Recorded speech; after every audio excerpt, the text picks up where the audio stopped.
Assalamualaikum warahmatullahi wabarakatuh. Jadi dalam jurnal kali ini saya akan membahas tentang etika publik. Jadi setelah belajar di dalam kelas virtual tentang materi etika publik, saya mendapatkan bahwa ada beberapa poin penting yang dibutuhkan oleh PNS dalam menjalankan tugasnya yang berkaitan dengan etika publik.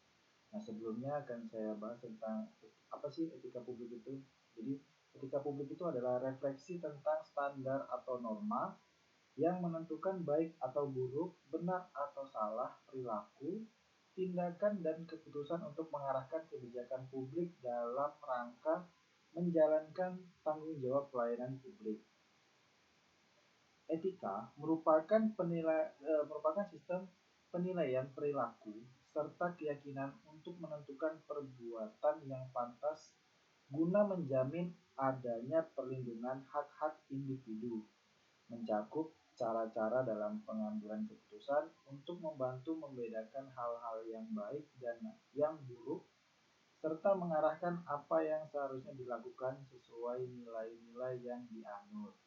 Kode etik adalah aturan-aturan yang mengatur tingkah laku dalam suatu kelompok khusus. Sudut pandangnya hanya ditunjukkan pada hal-hal prinsip dalam bentuk ketentuan-ketentuan tertulis. Nilai-nilai dasar etika publik sebagaimana tercantum dalam pasal 4 Undang-Undang Nomor 5 Tahun 2014 tentang ASN. Jadi etika publik oleh ASN itu juga diatur di dalam undang-undang.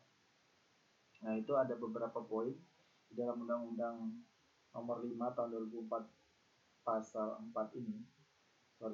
Tahun 2014. Itu yang pertama, memegang teguh nilai-nilai dalam ideologi memegang teguh nilai-nilai dalam ideologi negara Pancasila. Selanjutnya itu setia dan mempertahankan Undang-Undang Dasar Negara Kesatuan Republik Indonesia 1945 serta pemerintah yang sah. Jadi ada dua di sini. Ada Undang-Undang Dasar dan pemerintah yang sah. Mengabdi kepada negara dan rakyat Indonesia. Lalu menjalankan tugas secara profesional dan tidak berpihak. Membuat keputusan berdasarkan prinsip keahlian. Nah, jadi kalau bukan keahliannya jangan membuat keputusan ya.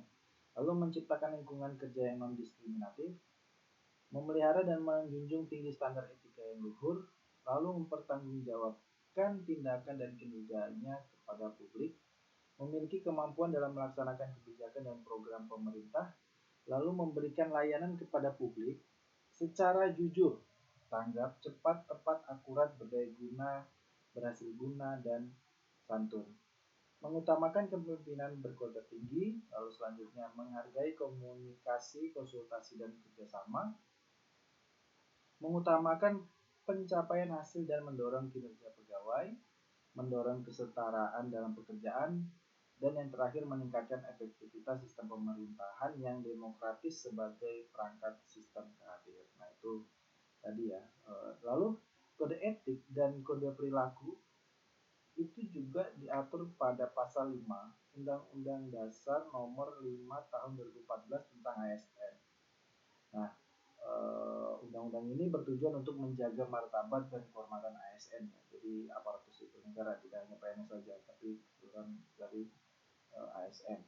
Kode etik mengatur perilaku agar pegawai ASN itu melaksanakan tugasnya dengan jujur, bertanggung jawab, dan berintegritas tinggi. Lalu melaksanakan tugasnya dengan cermat dan disiplin, melayani dengan sikap hormat, sopan, dan tanpa tekanan, lalu melaksanakan tugasnya sesuai dengan ketentuan peraturan undang-undang, lalu melaksanakan tugas sesuai dengan perintah atasan atau pejabat yang berwenang sejauh tidak bertentangan dengan ketentuan peraturan perundang-undangan dan etika pemerintahan.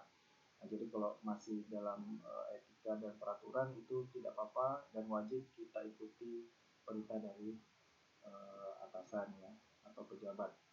Lalu menjaga kerahasiaan yang menyangkut kebijakan negara. Nah, ini kita tidak boleh membocorkan sembarangan rahasia negara.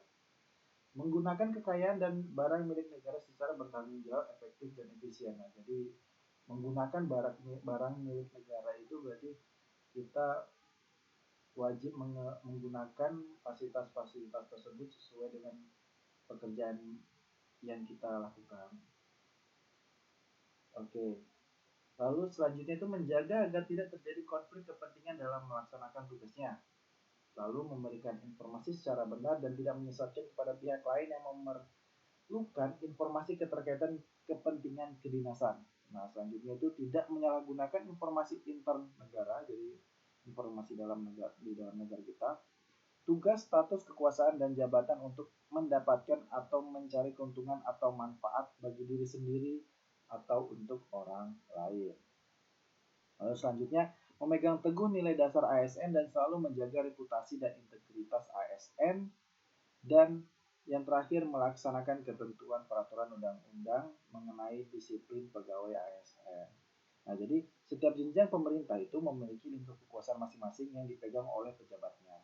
Semakin tinggi dan luas kekuasaan seorang pejabat, semakin besar juga implikasi dari penggunaan kekuasaan bagi warga masyarakat. Oleh sebab itu, asas etika publik mensyaratkan agar setiap bentuk kekuasaan pejabat dibatasi dengan norma etika maupun norma hukum. Nah, demikian jurnal tentang etika publik. Terima kasih atas perhatiannya. Saya akhiri. Wassalamualaikum warahmatullahi wabarakatuh.